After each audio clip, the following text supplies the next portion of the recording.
నమస్కారం. Big debate ప్రత్యేక చర్చ కార్యక్రమానికి స్వాగతం. తెలంగాణ రైజింగ్ 2047 పేరుతో ఈ రోజు నుంచి 13 రోజుల పాటు ఒక అవేర్నెస్ క్యాంప్ లాంటిది రాష్ట్ర ప్రభుత్వం నిర్వహిస్తుంది. అలాగే డిసెంబర్ 8-9 తారీఖుల్లో ఫ్యూచర్ సిటీలో తెలంగాణ రైజింగ్ కీలక సమ్మిట్ జరగబోతుంది. ఒక విధాన పత్రాన్ని ఆ రోజు రిలీజ్ చేయబోతున్నారు. ఈ సందర్భంగా ప్రాథమికంగా తెలంగాణని 3 భాగాలుగా ప్రభుత్వం ఆలోచనట్టుగా చెప్తున్నారు. హైదరాబాద్ రాజధాని ఓఆర్ఆర్ లోపలి ప్రాంతం ఒకటి, దాన్ని క్యూర్ అంటున్నారు, కోర్ అర్బన్ రీజనల్ ఎకానమీ అని చెప్పేసి. అలాగే ఓఆర్ఆర్ నుంచి ఆర్ఆర్ఆర్ మధ్యలో ఉన్న ప్రాంతం అంతా కొత్తగా ఏర్పాటు చేయబోతున్న రీజనల్ రింగ్ రోడ్ లోపలికి వచ్చే ప్రాంతం అంతా కూడా పెరి అర్బన్ రీజనల్ ఎకానమీ అని చెప్తున్నారు.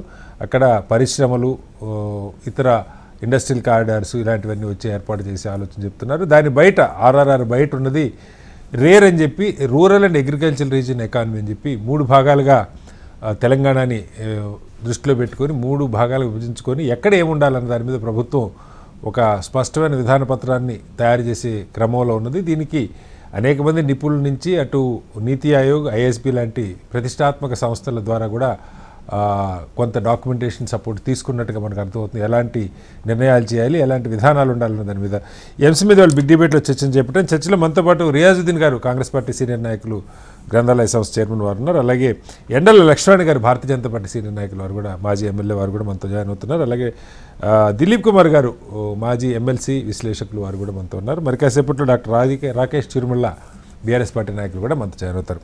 ముందుగా రియాజ్ గారు నమస్కారం. నమస్కారం. రియాజుద్దీన్ గారు, తెలంగాణ రైజింగ్ విజన్ 2047 పేరుతో ప్రభుత్వం గత వారం 10 రోజుల నుంచి కొంచెం కీలకంగా దీని మీద మాట్లాడుతున్నారు. ఇవాళ నుంచి 6వ తారీఖు వరకు ముఖ్యమంత్రి గారు జిల్లాల్లో పర్యటిస్తారు, ఒక వాతావరణం క్రియేట్ చేసే ప్రయత్నం చేస్తారని. అంటే గతంలో కూడా ఇలాంటివి చాలా ప్రభుత్వాలు మారినప్పుడల్లా ఏదో కొత్త ఆలోచనలు, కొత్త అంశాలు, కొత్త కళలు ప్రజలకు చూపిస్తారు సార్. అయితే కళలు నిజమైనటువంటి సందర్భాలు చాలా తక్కువ. మరి ఇది కూడా కళగానే మిగిలిపోతుందా?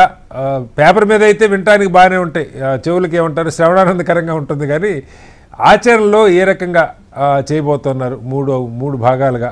అలాగే కీలకమైన విద్య, ఆరోగ్యం, వ్యవసాయం, ఉపాధి కల్పన, నైపుణ్యాలు, ఈ మీరు చెప్పిన అన్ని రీజన్, ఇది సర్వీస్ సెక్టర్ అనుకున్నా, అది ఇండస్ట్రియల్ సెక్టర్, బయట అగ్రికల్చర్ సెక్టర్ అనుకున్నా కూడా వాటికి కావాల్సిన నైపుణ్యాలు అందడంలో కూడా చాలా లోపాలు ఉన్నాయి. చాలా కాలం ముఖ్యమంత్రి గారే నేను చెప్తున్నారు, విద్య, నాణ్యమైన విద్య అందట్లేదు, సాంకేతిక విద్య అసలు అందట్లేదని ఆయనే కోట్ చేశారు.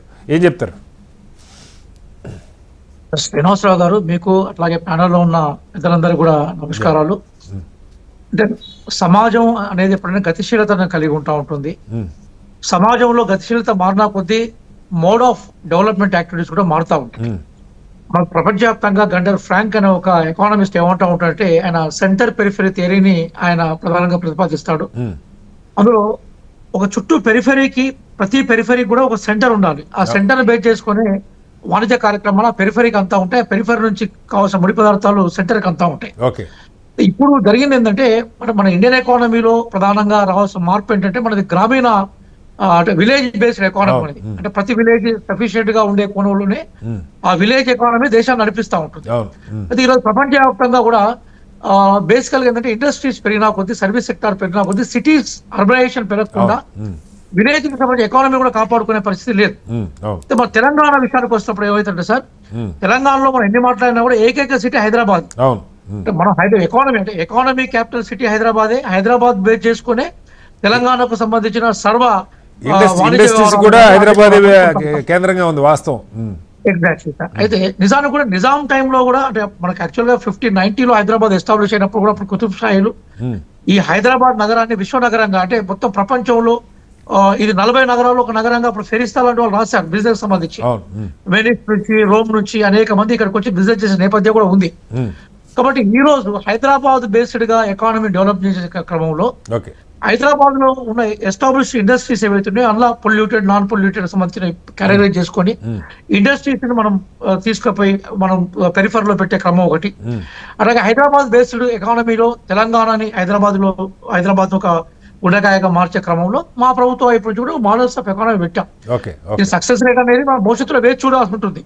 కానీ మనం ప్లాన్ చేయకుండా ఆ ప్లాన్ కి సంబంధించిన ప్రయత్నాలు చేయకుండా ఇప్పుడే మనం మొత్తం అయిపోయిందని మేము చెప్పట్లేదు. ఇప్పుడు హైదరాబాద్ కు కొత్త సిటీ అవసరం, దాన్ని ఫ్యూచర్ సిటీ అంటున్నారు ముఖ్యమంత్రి గారు. ఎందుకోసం అంటే ఆల్రెడీ టెక్నాలజీ ప్రధానంగా ఐటీ కేంద్రంగా ఉండే సిటీ కూడా దాదాపుగా పర్ఫెక్ట్ అయిపోయింది. ఈ రోజు ఇండియాలో మనం లీడ్ చేస్తా ఉన్నాం హైదరాబాద్ ఐటీ దాంట్లో. అట్లాగే హైదరాబాద్ ఇంకేముంది, మనకు ఫుడ్ ఇండస్ట్రీకి సంబంధించిన వ్యవహారాలు. అట్లాగే హైదరాబాద్ లో ఒకప్పుడు కాంగ్రెస్ గవర్నమెంట్ టైంలోనే ఐడిపిఎల్ లాంటి వ్యవస్థలు పెట్టడం వల్ల డ్రగ్స్ సంబంధించి ప్రధానంగా మెడికల్ డ్రగ్స్ సంబంధించిన డెవలప్మెంట్ చేసే అవకాశాలు ఇక్కడ వెదర్ కానీ, ఇక్కడ తేమలతో కూడుకున్న వాతావరణంలో తేమ తక్కువ శాతం, ఇవన్నీ అట్లాగే విత్తనాలను చాలా కాలం దాయడానికి అవకాశాలు ఇక్కడ ఉన్నాయి. కాబట్టి ఇప్పుడు హైదరాబాద్ ఏదైతే ఉందో ఈ ఫ్యూచర్ నీడ్స్ లో ఏ ఇండస్ట్రీస్ మీద మనం ఫోకస్ చేస్తే మంచిగా ఉంటుంది. దానికోసం ఒక ఫ్యూచర్ సిటీని ప్లాన్ చేయాలి కాబట్టి ఫ్యూచర్ సిటీని ప్లాన్ చేసుకున్నాం. దాని అనుగుణంగానే ఇప్పుడు మేము ఈ ప్లాన్ తీసుకొచ్చాం సార్. ఇది సక్సెస్ అనే ఉద్దేశంతో చాలా ఎక్సర్సైజ్ జరిగిన తర్వాత, అట్లాగే మా వాళ్ళు కూడా సౌత్ కొరియాకి పోయినారు, అమెరికాకు పోయినారు, మన శ్రీధర్ బాబు గారు ఆస్ట్రేలియా పోయినారు, ఇలా జపాన్కి వెళ్ళారు. ఇవన్నీ రకరకాల మోడల్ తీసుకున్న తర్వాత ఆ మోడల్ ను ఇక్కడ ఇంప్లిమెంట్ చేసే ప్రయత్నంలో ఉన్నాం. అది ఏదైనా కూడా మనం ఎకానమీని కానీ హ్యూమన్ సివిలైజేషన్ కానీ స్టాటిక్ గా ఉంచలేం కదా సార్, స్థిరంగా ఉండదు కదా, అది గతిశీలతను కలిగి ఉంటా ఉంటుంది. దానికి అనుగుణంగా మార్పులను చేసుకుంటే ప్రయత్నం చేయాలి. కాబట్టి విస్తరిస్తున్న హైదరాబాద్ నగరాన్ని మరింత విస్తరణ చేసి భారతదేశంలో నెంబర్ 1 నగరంగా చేసే క్రమంలో కొన్ని ప్రణాళికలు సిద్ధం చేశాం సార్. అదే ముఖ్యమంత్రి గారు మనం ప్రకటించారు.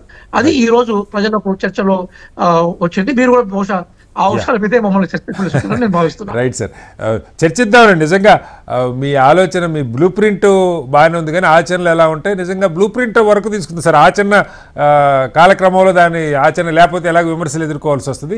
ఒకసారి రాకేష్ జ్యోతిషం చెప్పడం సాధ్యం కాదు. అవునవును, ప్రణాళిక పెట్టాం, ప్రణాళిక మీద చర్చిస్తే డెవలప్మెంట్ యాంగిల్ ఎవరు కూడా కాదన్నారు కదా సార్. ఇప్పుడు కూర్చున్న పెద్దలు దిలీప్ గారు కానీ, బీఆర్ఎస్ వాళ్ళు కానీ, బీజేపీ గారు డెవలప్మెంట్ యాంగిల్ కాదనే అవకాశం ఉండదు కదా. అవును సార్, అప్పుడు ఆ దిశగా మేము పోతున్నాం. వాళ్ళ దీవెనలు, వాళ్ళ సలహా సూచనలు మేము కోరుకుంటున్నాం కాంగ్రెస్ పార్టీ. తప్పకుండా సార్.